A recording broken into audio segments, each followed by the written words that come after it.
بسم الله الرحمن الرحيم. أعزائي المشاهدين، النهاردة معنا خبر بعنوان حسام حسن يبحث عن خامس انتصاراته مع المصري في مواجهة الطلائع.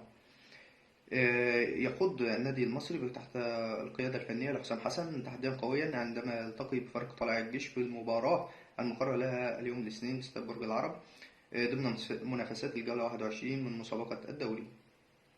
وإجمالا قاد حسام حسن النادي المصري في 14 مباراة، حقق خلالهم 4 انتصارات و7 تعادلات، وتلقى الفريق البورسعيدي تحت قيادة العميد 3 هزائم.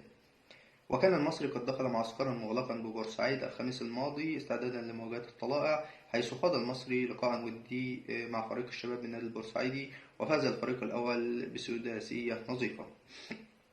وشدد حسام حسن على ضرورة الابتعاد عن التهور والخشونة الزائدة في الملعب، والتي كلفت الفريق حالتي طرد في مباراتين متتاليتين، وأثرت على هزيمته أمام سيراميكا بثلاثية نظيفة، قبل أن يستعيد الفريق توازنه في اللقاء الثاني أمام بيراميدز ويتعامل سلبيا، ثم يفوز على إنبي بهدفين مقابل هدف رغم النقد العددي.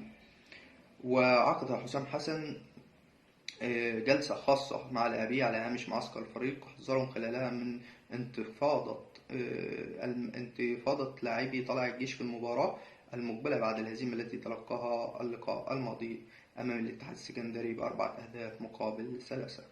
أعزائي المشاهدين، بشكركم دايما على مشاهدتكم لينا، وأتمنى دايما إن انتوا تتابعونا باستمرار وتشتركوا في القناة وتفعلوا زر الجرس عشان يوصلكم منا كل جديد عن أخبار الكرة العالمية والمحلية. شكرا لكم.